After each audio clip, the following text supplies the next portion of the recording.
He battled communism, secularism, and went toe-to-toe with some of the leading figures in psychoanalysis and psychology.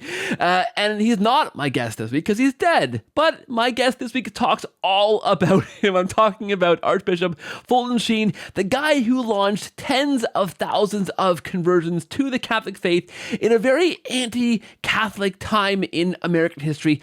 What we can learn from him, what he did, it's a fantastic story with tons of takeaway for our exact time and place where we're living now. This is a guy who has so much to teach him. This week on the show, you're going to love it. Please watch and enjoy. Hey friends, welcome back to the show. Thanks for watching. Thank you for listening. If you're listening on podcasts, please leave a rating or review on Apple Podcasts or on Spotify. Those help to push the podcast out to more listeners and expand the reach of these kinds of conversations. And thank you for listening. If you're watching on YouTube, hello YouTube world, subscribe to this channel. Please hit the bell, do all those fun things you do, and please do interact in the comments below. We're in for a fantastic conversation this week. I am joined by Dr. Cheryl Hughes. She has a PhD in historical theology from Durham University in England, a number of fantastic books, including Catherine Drexel, The Rags to Riches Story of an American Catholic Saint, and for our purposes here today, Archbishop Fulton Sheen, Convert Maker, a fantastic book out from Ignatius Press. Dr. Hughes, thank you for being here. Welcome to the show, and hello. Hello, Keith. Thank you so much for inviting me. It's delightful to be here. I'm thrilled to have you. Listen, this is a fantastic book. This is maybe interesting on my part, maybe just for me. But as I was preparing for this interview, in my mind, I have this thing where I kept thinking, okay, it's a book on John Henry Newman. Well, of course it's not. It's a book on Fulton Sheen. Completely different eras, completely different kind of vocations. But in my mind, this idea of conversion to the Catholic faith, similar enough figures in the importance of their work to bringing in conversions. I'm not going to foreshadow the importance of Archbishop Fulton Sheen as he heads towards canonization and the future conversions he may have, but a towering figure in terms of his work, and like Newman, important for a number of conversions.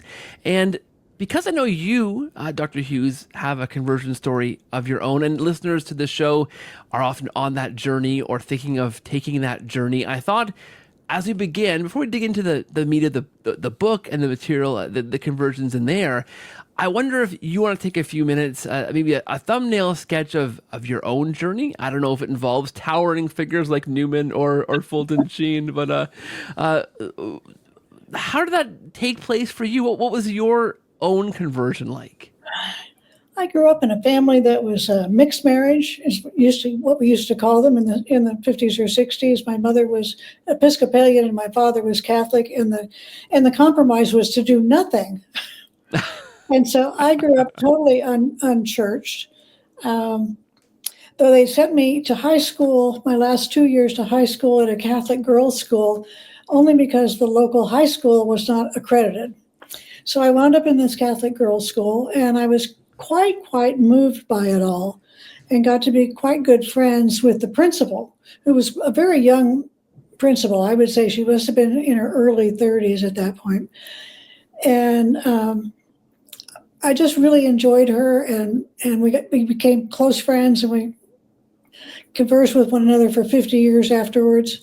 But I knew when I got married, I did not want to have a mixed marriage. And I was delighted that my husband-to-be, he's the towering figure in this story, he too was going to convert to Catholicism.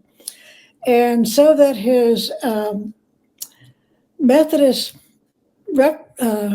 relations in South Carolina wouldn't think that I had forced him into the Catholic Church, my mother-in-law-to-be asked me if I would wait a year. So I waited a year after we'd been married, and then I followed him into the church. And I have to say, we've been much better Catholics in the last 25 years than we were in the first 25 years. Not quite sure how that happened, but it did. I think largely because of my studying and work in church history. Yeah, that's fantastic, and I love that your husband is the towering figure in your conversion story, up there with the greats who inspired those conversions. Is your wonderful husband? I like that. That's a good place for him.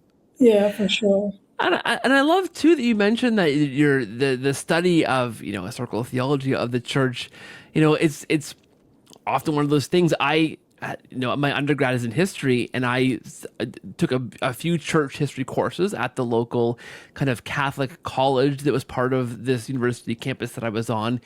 And some of the most jaded kind of former Catholic professors you could find didn't inspire me to deepen my love for the church or my love for Catholicism. On the contrary, so it's encouraging to hear that your own studies were edifying in that degree, Dr. Hughes. That's fantastic. Well, they were edifying because I demanded that they be edifying. I was writing I had an ex-Jesuit as my advisor. And I wrote something about truth, and he texted me back. He said, "There is no truth. You can't use that." Oh, no. No. And I thought, well, in my world, there's truth. So I just stuck with it, and ultimately had to fire him and get a new advisor. That's fantastic. I think that's probably that's probably a good move that you made on that part, to fire the post-truth advisor. I think that's fantastic. So, Archbishop Fulton Sheen, there probably was a time when a lot of people who were listening to this kind of medium, like listening, watching a video, listening to, an audio presentation, not a podcast back then, but listening to something out loud, say the radio, would have known exactly who we're talking about right away. He was a really important figure. Not as well known these days, not as seem to be as important. Of course, we know his importance is great, and his cause for canonization and these things are important. And books like yours, Dr. Hughes, show us how compelling he is. Really one of those towering figures. But maybe start at the beginning for us. I mean, if we're to think about who this person was, who was Archbishop Fulton Sheen, where do we begin to understand his role, who he was, where he began, these kind of things? Well, maybe it begins at his baptism, a four-day-old baby, and his mother laid him on the Lady Chapel at church after the baptism and dedicated him to Our Lady and to Our Lady's help and consolation. And it wasn't just that he had a relationship with a distant saint. Sometimes they'll say, "Oh, so-and-so is my patron saint." He took Mary to be literally his second mother. He talked to her. I mean, even when he's 8 years old, he's talking to Mary. So I think ultimately, with the graces of the Holy Spirit coming in,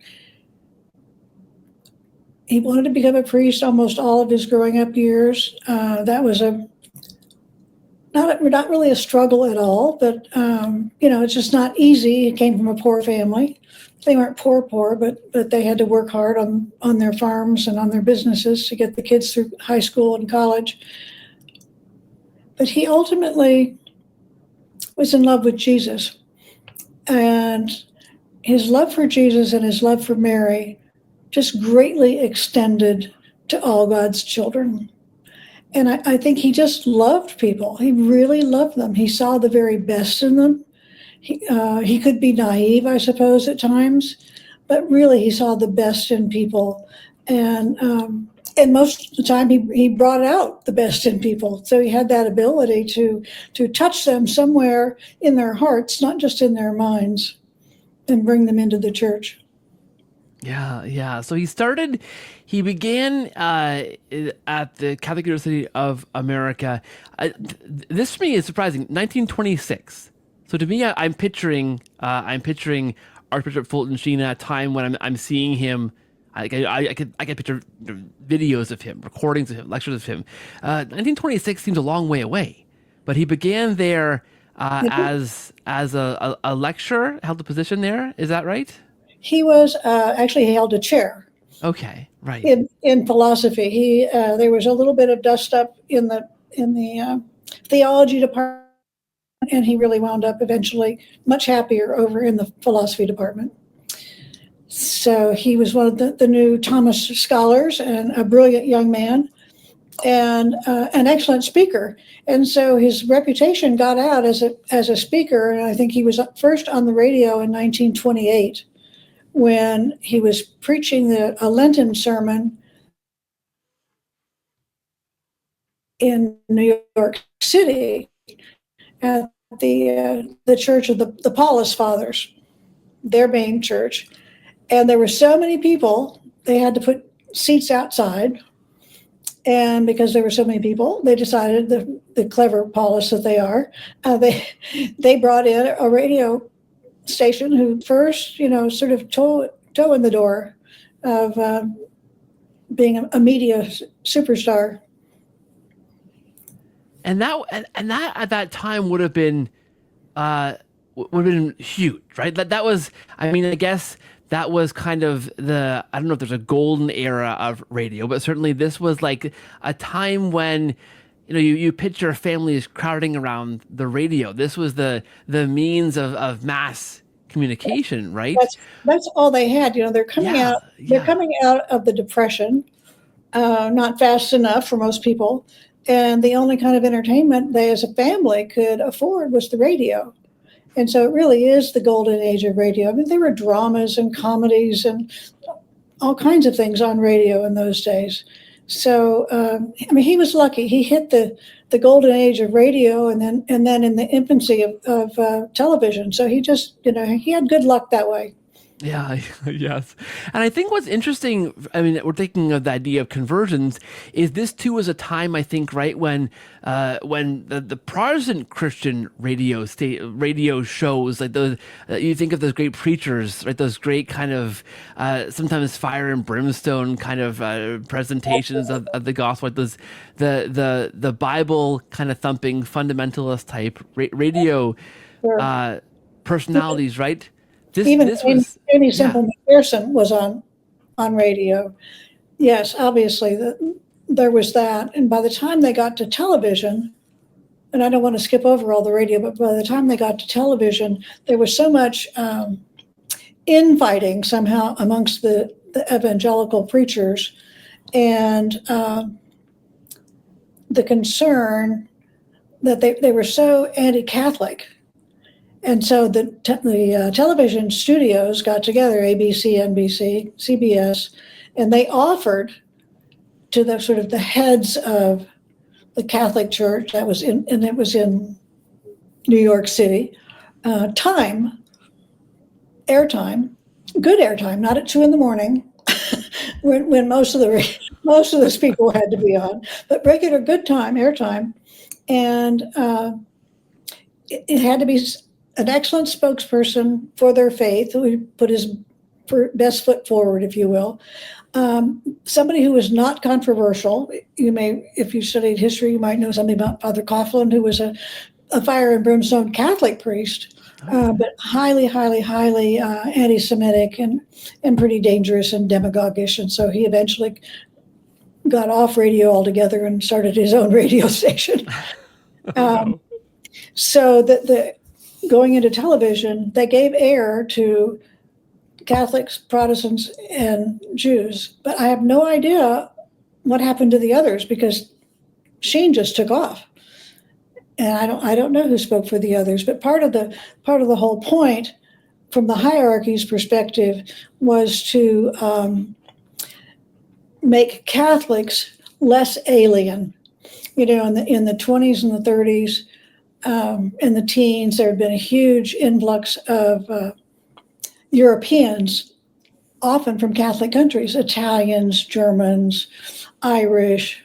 There were just lots of them. And the kind of waspish Protestant society was getting a little nervous. And so it was Sheen's job, which I think he did beautifully, to present the reasonableness of the Catholic Church. And he didn't actually on television, he really didn't talk too much about dogma or the Pope or Our Lady. He just addressed things that were common to everybody. Teenagers, how to be a good citizen, all kinds of things. So it was a little bit of humor, a little bit of morality.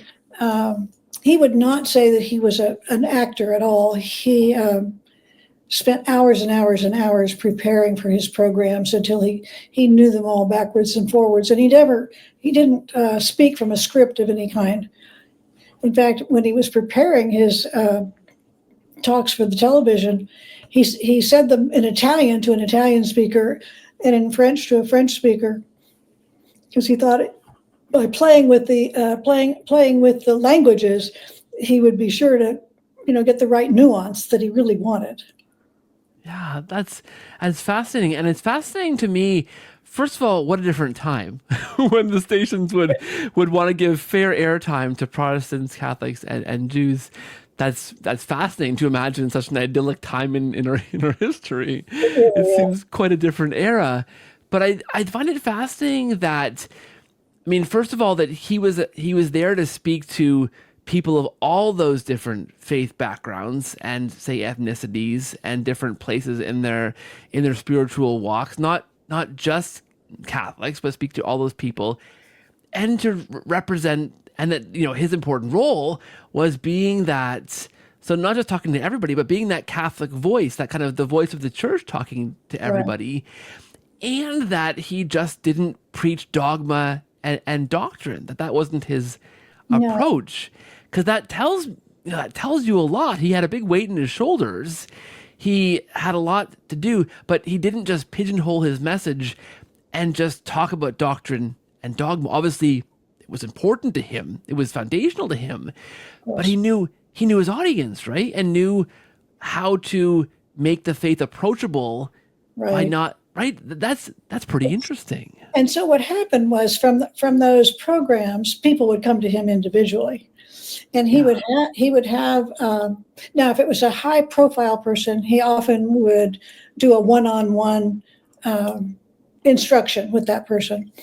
If it was, somebody who just wanted to join the church and was kind of a nice person, he would put them in a convert class of up to over 100.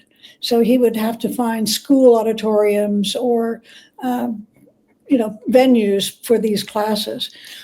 This is also a time when our society was somewhat divided, and so he also had African American classes as well. So he said he would teach anybody, anytime, anywhere. Yeah, reach out, and they all felt like they knew him. And I think it's because he was so genuine.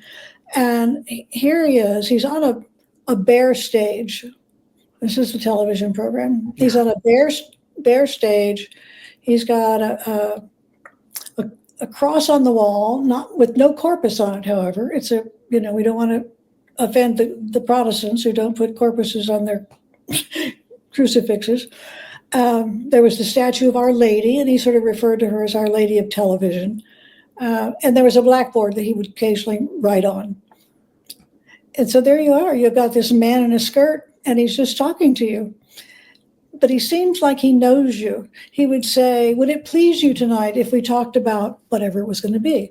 And so it was like he was inviting those people in and giving him permission to talk about certain things. He would say, he'd sort of flatter his audience. He'd say, for the few of you who've lost, who've forgotten your Latin, let me translate. And he would translate some. Or for those of you who've been a long time out of your philosophy classes, blah, blah, blah. He never talked down to them. And when he came, with his face right into the camera with nothing to distract him, and they're sitting in their living rooms, it's just like he's in their living room, or they're in his living room. I mean, sort of mutually joined together in that time and space, which I think is really pretty interesting. He was not a tall man. He He was 5'7". I say he's 5'8" on a proud day. And his cassock, had buttons all the way down the front, all the way to the top. Well, that gives you a long line and makes you look taller. That he also wore the ferriola, the large cape, which added bulk to him. And most people I've talked to and said, well, do you know he was only 5'7"? They said, oh, no, he was much bigger than that. And partially it's because they aimed the camera up just slightly to him. And because of the way he was dressed and because of the way he comes across, he's just so commanding. It's hard to imagine he's 5'7". Yes, yeah. There's so much in there, and you make a point in the book of talking about these, the mission that he had, and it is that, like, you're talking about how friendly he was and how approachable he was, and how the stages, the TV set, the stage is bare, and there's the cross on the wall without the corpus, so as to draw others in.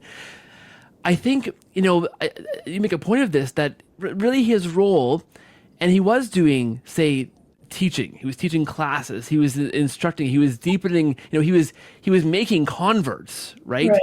But the role of the show, the role of that evangelization, the role of his mission there was to make American Catholicism visible, to make it approachable, to make it understandable, to make it not alien and foreign in a time when you have a lot of these immigrants coming into America and bringing in their Catholicism with them, right? And it's strange and different and weird, and there is, you mentioned, that kind of inbuilt anti-Catholic bias towards the Catholic faith.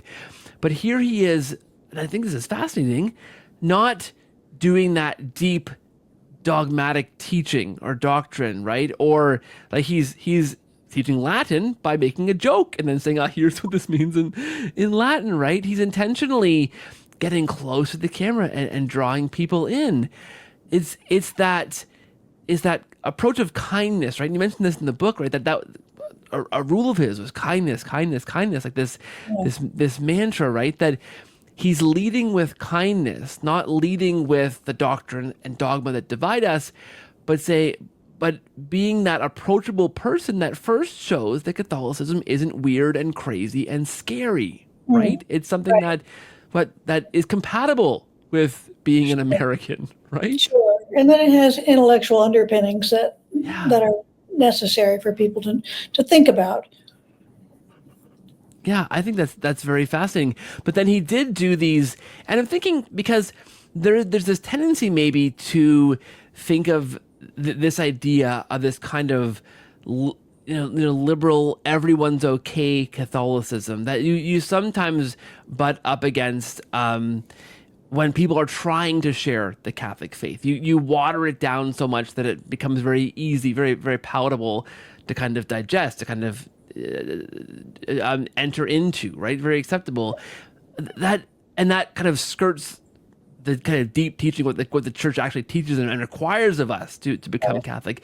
That wasn't what he was. That's a different thing than what he was doing, right? No, he was not dumbing it down in any way. He was very precise. When he could be very blunt and forward when he met with people.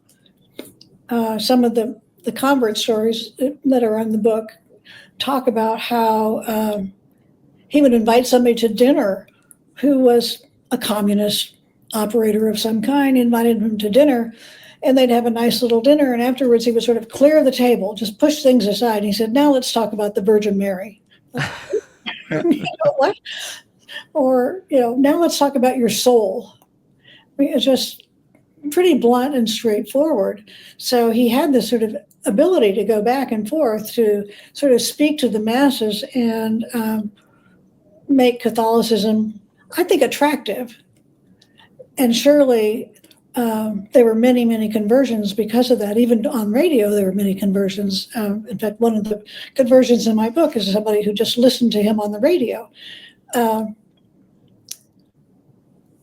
So he sometime, it's said by his first postulator for the cause of canonization, said he converted 42,000 people. Wow. 42,000. I mean, How is that even possible? And those are probably ones that they think they know of. And Yeah. we know about all the ones that just listened to the program, and then went off to the local church and got themselves baptized. Yes. Yes. So it's overwhelming, that number. Yes. And as you mentioned, I mean, you mentioned this conversion of this person listening to the radio. Is that the Ada Beatrice? Yes. Yeah, She who goes by was who was, you describe her as a dancer, singer, and a nightclub owner. At the same time, talking about communist converts to the Catholic faith. Very, very different circles of people who are hearing him and who are compelled to look deeper, right? And you mentioned too this staggering number, 42,000. Okay, so obviously he was doing something right? Because again, that just watering down of Catholicism isn't going to produce 42,000 conversions, because you get to the door of the Catholic parish and go, oh, this is different than what I heard on the radio, right? So it's not a bait and switch that he was after, right? These are genuine conversions from very different walks of life, right? Yeah. So I think that's pretty fascinating as well, and his knowledge that, okay, so this thing here, this radio here, the work here and media here is one thing, but then we're going to have dinner and clear it off the table and dig into this thing here, right? That I know you need to hear more about, right? Right. That's a very personalized, as far as you can get, right? Very personalized approach to actually making those converts, right? He, one of his converts, Hayward Brune, who was a journalist for the most part, did many, many things, but he was a journalist, had a premonition that he was going to die young. He was like 50 years old. And somebody suggested to Sheen that he might be ripe, that Haywood might be ripe for conversion. So what happened was he called him up. Sheen called him up and invited him to dinner or what have you. Eventually they got together, and Brune said, I don't want to know anything but the basics, because I'm going to die young and I don't need hours and hours. Well, actually it took them hours and hours and hours, because he was a very smart man. And Sheen always wanted to give people enough, not too much, but up to their limit of intellectual ability. And so he got a pretty full-fledged course in Catholicism, and then, bless his heart, he died like 6 months later, and Sheen preached at his funeral. So communism, World War II, these kind of things were pretty important in the midst of what Sheen was doing. How did those things kind of, what influence did he have over those avenues, over those things, and what influence did those things have on the work that he was doing? Well, he was as a young priest, he was promoted to Monsignor by Pius XI. And when he went over to Rome to thank the Holy Father for his promotion and secure a friendship, which he had with every pope until he died, let me think here for a second.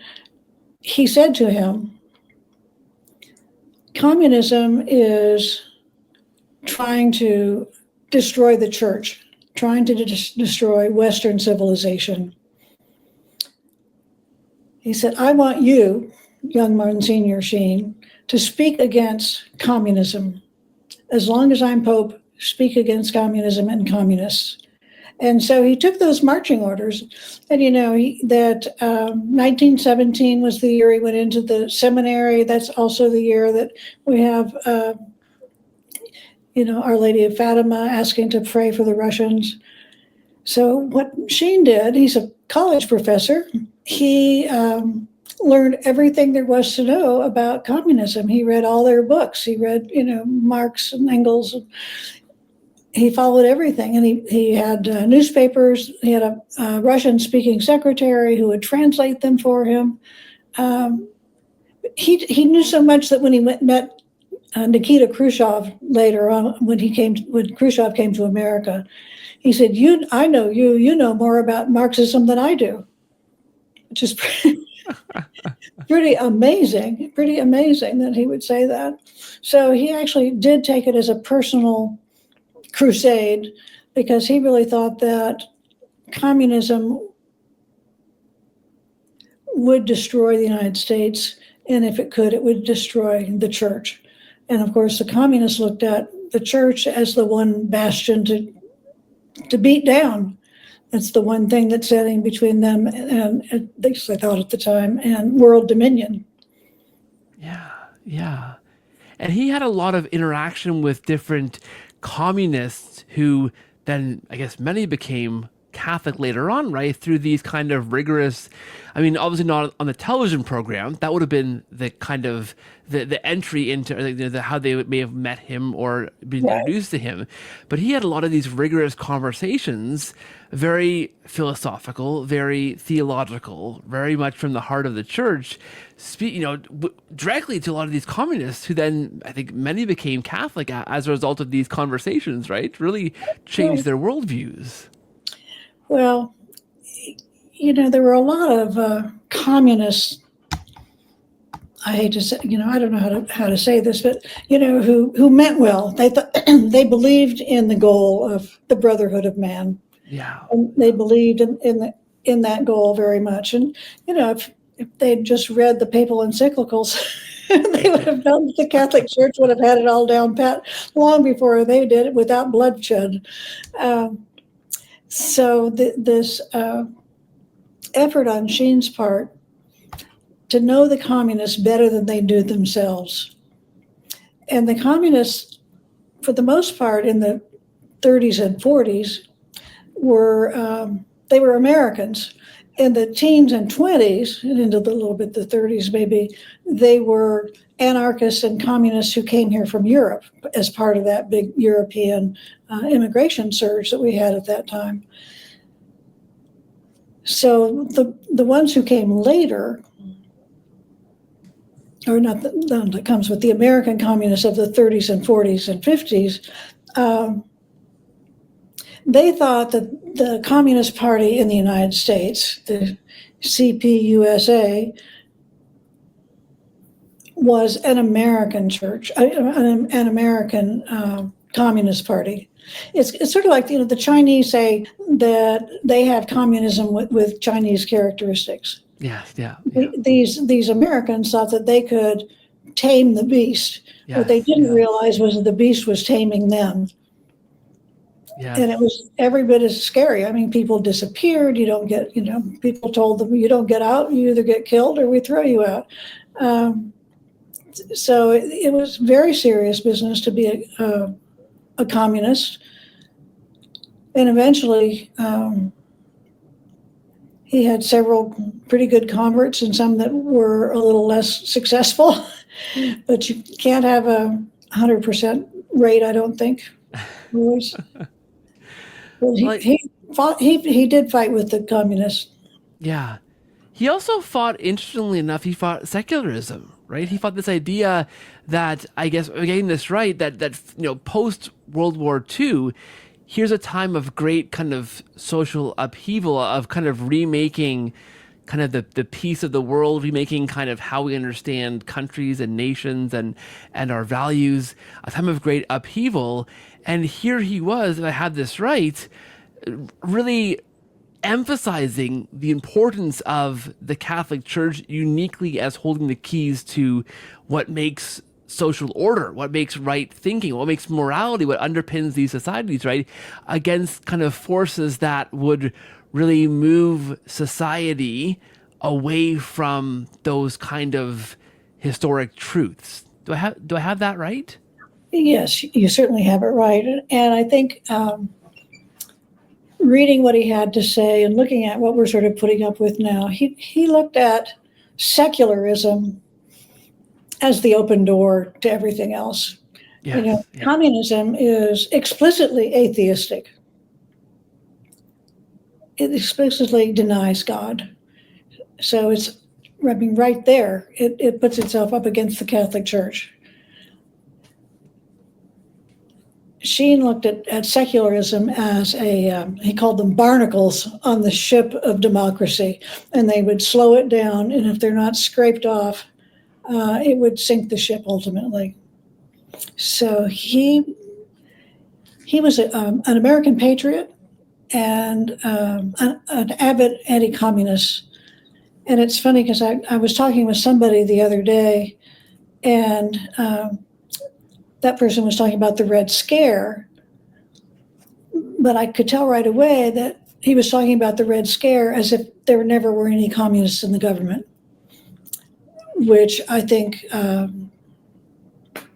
has not been proven to be the case. There were lots. There were lots. You know, many of them were not card carrying, but mainly because they didn't even want to be. But one of the ways that they could, by not belonging to the Communist Party, they could say, "I've never joined the Communist Party." But they still were passing secrets on to one of my converts out of the book, and they were placed, at least her contacts. Elizabeth Bentley's contacts were in the White House, at the Pentagon, the State Department, even in the what would become the CIA. I mean, it's just shocking. It's just shocking. Yes, yes. And of course, those kind of things, that kind of thinking, I mean, from communists, of course, in different places in American society, and even just the movement of, okay, we're rebuilding the society. We don't necessarily need to cling to the historic Christianity of our culture, these historic truths, right? This is the beginning of a shift that I think now we're kind of seeing the fruits of, this idea of, right, we can rebuild this stuff on a rule of law that's not bound to our Christian heritage, right? And here he is saying, no, like the church is the reason why. Like, you know, Jesus is the reason why we have this society. This is the rock we built it on. Just reminding us of that. And I think that's a very, I mean, a timely reminder for us these days, but really, you know, prophetic in a sense at that time, to say, hey guys, like, we have a chance to rebuild this. Let's build on this firm foundation here, right? You're absolutely right. And you know, if you just look around, and you can see what kind of the secularism has wrought in Western civilization. Yes. Yes. You know, the whole culture of death that John Paul II spoke of is definitely with us here. Yes. And it's largely because we have taken God out. You know, he said the fellowship of man needs to be under the godhood of the Father. Yes, yes, yes. And he recognized that and spoke about that, and at the same time was teaching thousands of converts on the side, in addition to the writing he was doing and the speaking he was doing on the radio and television. He was ushering in, made the time in his busy life to meet with these people, to teach them all along. And we see in your book so many fruits of these. I think that's amazing. Is there one particular story, I mean, from that time period, somebody in that period of these staunch communists who he's talking to, these kind of people who were trying to build a society apart from God, or people who heard him and came to a place or came to him from a place of that secular kind of like no faith background? Is there a story from that time that maybe jumps out? A number of these converts that I talk about actually are ex-Catholics. So you bring, they're sort of reverts, not necessarily converts. Yes. But those stories are very compelling. You take Louis Boudin's, who was the editor of the Daily Worker, the communist daily newspaper in New York City. He was extremely well known for his communism, and he and Sheen, of course, were destined to face off at one point.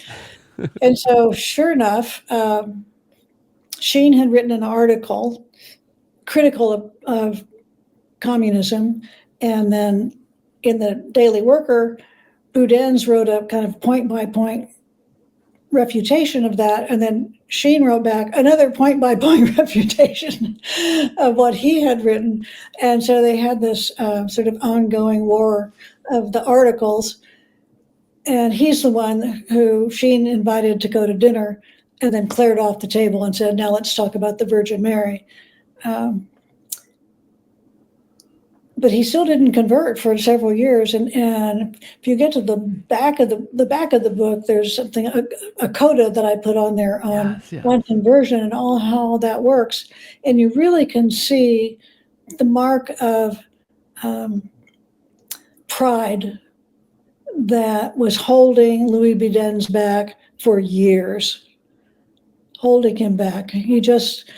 To think that he had wasted his time or that he'd even given help to this atheistic, anti-American organization, what damage had he done to society? He was very, very worried about that. But he's also one of these people that Boudin's his wife and children wanted to convert all at the same time. And Sheen said, that'd be fine. Wherever I am on a Thursday night or whatever night of the week it was going to be, that they were going to have instructions for his wife. Wherever I am, I will fly back to New York City and be with you for your lessons. I mean, imagine that. Yeah. Just imagine that. So they did convert. He put a notice in the New York Times, which is how you told the world anything in those days.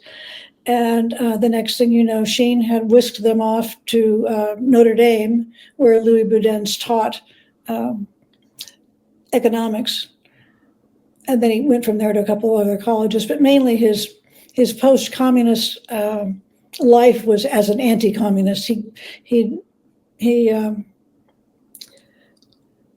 went before many congressional committees and did an awful lot of testifying before government bodies. So it was pretty interesting. And another one was Elizabeth Bentley. She actually was a spy in the sense that we think of as spies. She and a boyfriend, if you will, he was the one, and then he died and she took over. He was collecting every other week papers and documents from these people I was telling you about who were in the White House and the Treasury Department and all these different departments of the federal government. It got to be so many that she couldn't lug them back in her knitting bag, which is what she sort of carried along. And so somebody suggested, well, why don't we take pictures? So that was sort of the beginning of taking pictures. That's how she'd come back with rolls and rolls and rolls of film. She would then turn that over to the Communist Party headquarters in New York, and then they would send it to Moscow. And they just, she didn't think they were being run by Moscow. It was funny. You would think they would notice this, but said every couple of years, there's some gentleman with heavy Middle European accents would come to the Communist Party and be in residence for a while, but they all had benign names like Robinson or Jones, or they had these Anglified names when they probably have, who knows what their Slavic sounding name would have been. So she actually is a spy in the way we think of a spy, meeting on park benches to pass things off, wearing a red flower on your shoulder to identify yourself, all of that. So her story was quite interesting, I thought. She eventually fell apart. She was an unstable personality. And I think the stress of it all was just too much. Yes. So she became an ex-Catholic eventually. Yes. But many compelling, conversion stories. It's fascinating. You talk about, and I think this is a great subheading. something I can't now. I've lost the page of my book and I can't find it for the life of me. But you write something to the effect of Sheen and the furious psychoanalysts. I think that's Yes. fantastic. And again, he's responding to these kind of trends that are coming out. These sometimes very secular kind of trends, very anti-religion or kind of post-religious trends, Right. and got into a mixer, if you will, with some of this contemporary kind of psychoanalysis, right? Psychology, right? Well, his beef was with the Freudian psychiatric treatment. Psychotherapy, Freudian psychotherapy, he thought was misguided and probably did far more harm than good.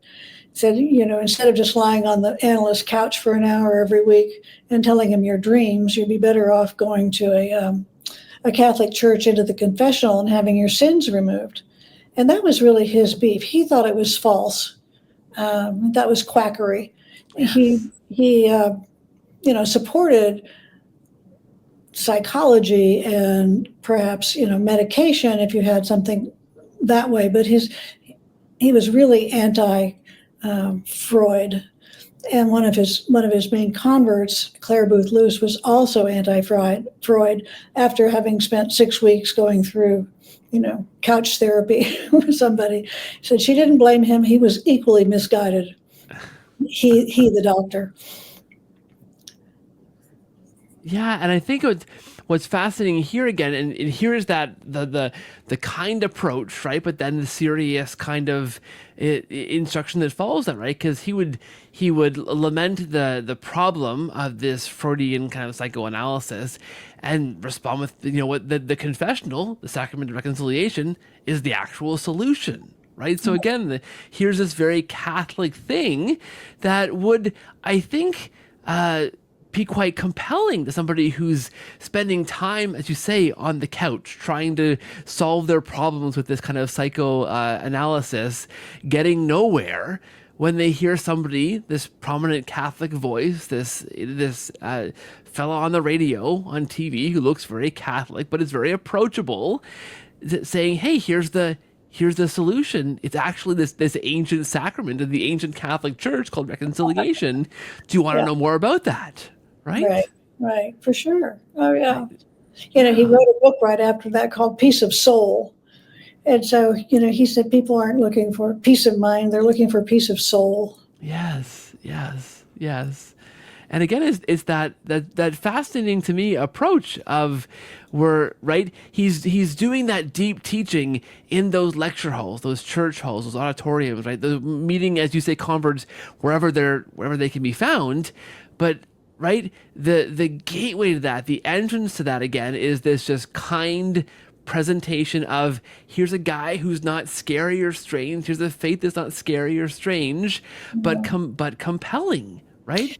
Well, absolutely, he's compelling, and he sets them at ease right away. So they want to know what's going on. He said, that he teaches in the Catholic University of America for 25 years. He goes on the radio, then he goes on television, he goes around speaking at podiums. He said, I do all that for the same reason I say the Mass, to make the Lord accessible to everybody. But he said, even though he has gained all these converts, he said, no, that's the Holy Spirit. The Holy Spirit will move you when and where you finally want it to. He said, the latch is on your side of the door. God never breaks down the door to convert you. You have to open the door. And then, of course, they're greeted by somebody as kind and lovely as Bishop Sheen. Yes, yes. He talks about, there's lots of things he talks about, of course. But one of those things is he tells the audience, I'm not sure, I think this is probably the TV audience, about his visit to Fatima and what happened at Fatima. And I Yeah. think that's, I mean, again, I'm looking at this through this lens of kind of anti-Catholic America at the time, right? His mission to be to kind of make this more accessible, understandable. And here we are talking about something that potentially is quite crazy, quite quite strange, this idea of this miracle of the sun, right? Yeah. And again, for that non-Catholic, like, wait, what? But it's that kind of it's compelling, right? What was his, what was his? You mentioned before, consecrated kind of to the Virgin Mary by his mother at an early age. What I guess what role did she play in kind of the work that he was doing and things he was presenting to his audience, like this example, right? Let's go back and put him in the seminary. He was conflicted when he got out of college about whether he would go for a PhD in philosophy or to the seminary and become a priest. He really wanted both of those things, and he had won a complete scholarship to go to graduate school to get a PhD. And so he thought, I'll do that and then I'll become a priest. So his debate teacher said, no, you want to be a priest. Things will work out later. Tear up that scholarship and go to the seminary. So he goes to the seminary, but he's still just a little bit wobbly on his decision. And in the middle of a class one time, he has a mystical experience, and he puts it to the Virgin Mary. He said he's sitting there, and he doesn't know how long it lasted. Could have been short, could have been a long time. He couldn't see anything. He couldn't see the Virgin Mary. He couldn't hear her speaking. But he said it gave him an overwhelming sense of peace and an illumination of his faith. And so when he's trying to tell his friend about that, he said, now I can be sure of what I'm doing. It was as if the Virgin Mary is pressing him. I mean, he just knew it was from the Virgin Mary. And his times to Lourdes were amazing. I mean, this is a guy who challenges the Virgin Mary.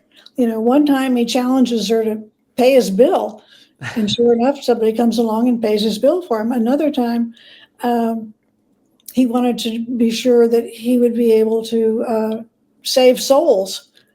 And sure enough, he has this young Dutch girl gets off a bus and she's crying and carrying on. And he says, young lady, is there something I can do for you? And she said, oh no, I'm not I'm an atheist. I'm, getting on the next bus and leaving. You can't possibly do anything. And he said, well, what? I think maybe I could help you. Could you stay a day or two and talk with me? And so she did, and gave her confession, of course, at the end. This is one of the happy stories, except that the bus she was going to get on that night drove around the mountain and fell off, and everybody was killed on it. So not only did he bring her into the church, but he saved her life. Wow. And I think the cheekiest one of all is he wanted to have a sign that he would come back to Lourdes. And he said, I want a little girl of about 12 wearing a white dress and carrying roses. Will come to me, and then I will know that you want me to come back. So it's on the 9th night of the novena. Nothing's happened yet. It's closing time. They're shutting down lights and locking up the gates, and he's walking, and he's saying, you better hurry up. Mary, I'm almost at you better hurry up. I mean, can you imagine saying that to the Virgin? You better hurry up. And sure enough, a little girl dressed in white, about 12 years of age, presented him with a flower. I mean, it's just, how do you don't make those things up. Yeah, yes. So he felt so connected to the Virgin Mary, wherever he went to Fatima several times, but Lourdes was really his favorite place. He went there 30 sometimes. Wow. So, at any rate, it's a beautiful story, and I have to laugh at this young American priest telling the Virgin Mary to hurry up. And I think remarkable because, again, this is, I said before, but at a time of anti-Catholicism, especially amongst Protestant Americans who are very leery of the idea of the Virgin Mary holding any kind of prominence, right? Here he was on television, presenting her as a mother, as a figure grounded in Scripture, Right. right? That was, again, not getting into divisive dogma or doctrine, but opening that door a Right. bit, right? Right. Maybe in a cheeky way sometimes when he challenges our Blessed Mother, but that love he had for her as a mother, I think, then makes that more palatable to those, Right. potential converts who are Well, listening, right? so, he's talking to a mixed audience, as we were talking Yeah. about, some Protestants.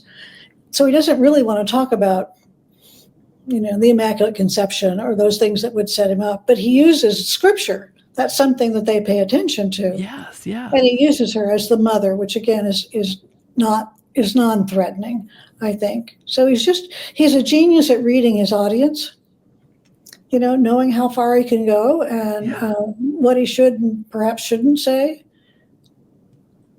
I think he's just, I'm so sorry that his cause got held up. I hope it will move along in my lifetime. Yes, yes. Well, that's a great segue because I'm going to ask you, kind of as we wrap things up about, his cause for canonization. There's a really fascinating miracle, I think, that's been approved Yeah, the through miracles his are- through his intercession. Can you tell us a bit more about where that stands? Like, what? And again, I'm thinking of those for our audience, those non-Catholic listeners to this show who are wondering who this Catholic, personality is, who this guy is. What are we talking about when we talk about canonization, and what do we mean in particular about Archbishop Fulton Sheen's canonization? Like, how that stands? Well, let's go back to canonization. Yeah. It's part of the Pope's teaching magisterium. So when he proclaims various saints, he's teaching something. Yeah. So you need to have to think about what he is teaching with Fulton Sheen. He did have a miracle of a baby who was stillborn, and then after an hour, after they just sort of put the baby to the side, he started breathing and he would be fine. The doctors all said, "Oh, well, he's going to be multiply handicapped because he's been without oxygen all this time." He is a lovely, perfect little boy. Wow. So it's sincerely a miracle. He was the ordinary in Rochester for 3 years. It was sort of 3 unhappy years for him. I mean, he had a happiness, but he had was trying to go too far too fast in introducing the concepts of Vatican II. And so somebody who had a long memory from Rochester made an accusation that Sheen might have not properly handled some event. I personally can think only it has to do with the sexual offense by predator priests. But I mean, they only brought this up like at the last hour. It was just a few days before he was going to be beatified, and so the Vatican looked into it, and the postulators in Peoria, Illinois, looked into it. It's completely baseless. There was no reason to have it held up. And so I was asking a bishop about, why can't we get Bishop Sheen rolling again here? And he said, well, really, for the most part, Rome is sort of indifferent. I mean, after all, there's just thousands of people presenting to be saints. He said, what is needed is that the bishops of the United States need to get behind it. So I was thinking if I had enough money, I would send my book to every bishop in the country saying, you must push to canonize this man. Yes, yes. I think it will happen, really. I mean, he's just so manifestly holy. Yes. Well, they all hear this show, Dr. Hughes, so they're all listening, all the bishops listening, so they'll definitely hear this. Right. Get on the stick, bishops. Oh, absolutely. I was reading this book and I had a chill, and I got to mention this before we wrap this thing up, because I talked to a guest on this show just recently. It would be last week when this episode comes out, the previous episode, and she was somebody who had a long and storied history with different Christian denominations.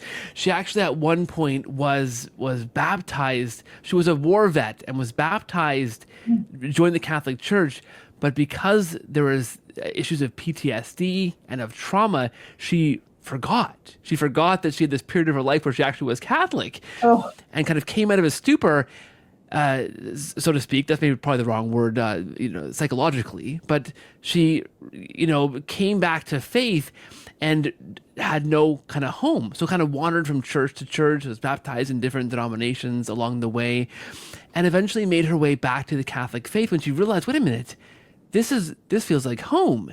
And then actually ended up calling the parish on the military base where she returned to from her tour of duty, and they said, "Yeah, you were actually baptized Catholic here. We have your record. We remember you." But she had forgotten all of this because of the trauma. So an incredible story. And I in our conversation referenced the Hound of Heaven. Right? This idea that, so she was baptized, right? And then years and years later, that, the graces of baptism, Jesus pursued her all along, even though she forgot, right? That Hound of Heaven, chased her down and pursued her.